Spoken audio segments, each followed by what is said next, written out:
राज्य आंदोलनकारी अध्यक्ष छत्तीसगढ़ समाज पार्टी छत्तीसगढ़ संयुक्त किसान मोर्चा के अनिल दुबे ने गंभीर आरोप लगाते हुए कहा है कि किसानों पर अत्याचार हो रहा है मगर सरकार मौन है। वहीं उन्होंने कहा है कि सरकारी भूमि, नेशनल हाईवे की भूमि, आदिवासी भूमि, किसानों की भूमि पर बलात् कब्जा करने कृपा प्राइवेट लिमिटेड का जिलाधीश एवं पुलिस अधीक्षक महासमुंद ने आर्थिक पैकेज लेकर लाखों लोगों का जीवन संकट में डाल दिया है। आगे अनिल दुबे ने कहा कि माननीय उच्च न्यायालय से किसानों को राहत मिली, जिस पर भी जिलाधीश महासमुंद उपस्थित नहीं हुए।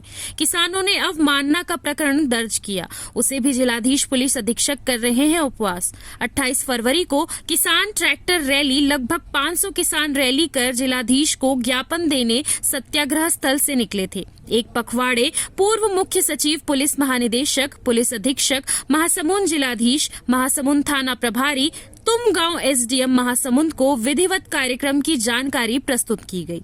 अचानक रैली को रोककर ट्रैक्टर जब्त कर लिया गया। लगभग 2 दर्जन ट्रैक्टर जब्त हैं। पूरे महासमुंद क्षेत्र को छावनी बनाकर किसानों के साथ सरकार ने आपातकाल के जैसी घटना को जिलाधीश के माध्यम से अंजाम दिया है। अब किसान वर्ग न्याय चाहता है।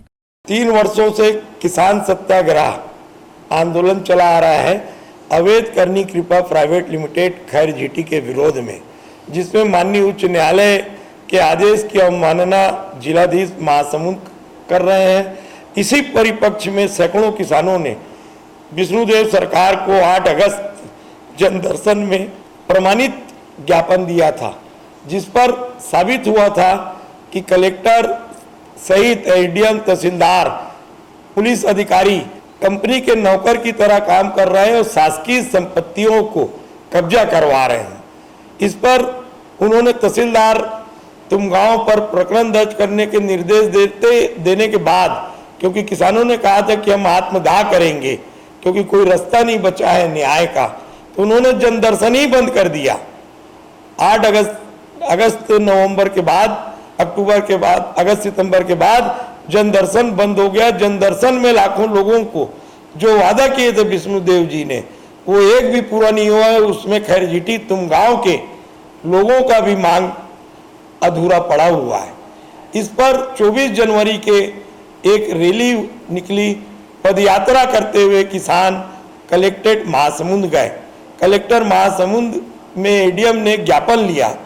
ज्ञापन लेने के बाद प्रधानमंत्री, गृह मंत्री, ईडी, भारत सरकार, सीबीआई और केंद्रीय ब्यूरो सहित कलेक्टर को दिया गया कि कलेक्टर महासमुंद स्वयं सरकारी संपत्ति का कब्जा करवा रहे हैं, जो माननीय सुप्रीम कोर्ट का भी अवमानना है। उसके बाद 1 माह के समय दिए। 28 फरवरी को ट्रैक्टर रैली की घोषणा हुई। 28 तारीख को जब ट्रैक्टर रैली निकली तो ट्रैक्टर रैली के लिए महासमुंद जिला सील कर दिया गया। पुलिस सिटी कोतवाली टीआई श्री दुबे ने अपने वाहन को आड़ा लगाकर घंटों जाम रखा। उसमें एम्बुलेंस, बीमार लोग, वृद्ध लोग, हाइपरटेंशन के बीमार लोग, बच्चे लोग, परीक्षा देने वाले बच्चे लोग पीड़ित हुए। सीसीएन शार्क न्यूज के लिए ब्यूरो रिपोर्ट।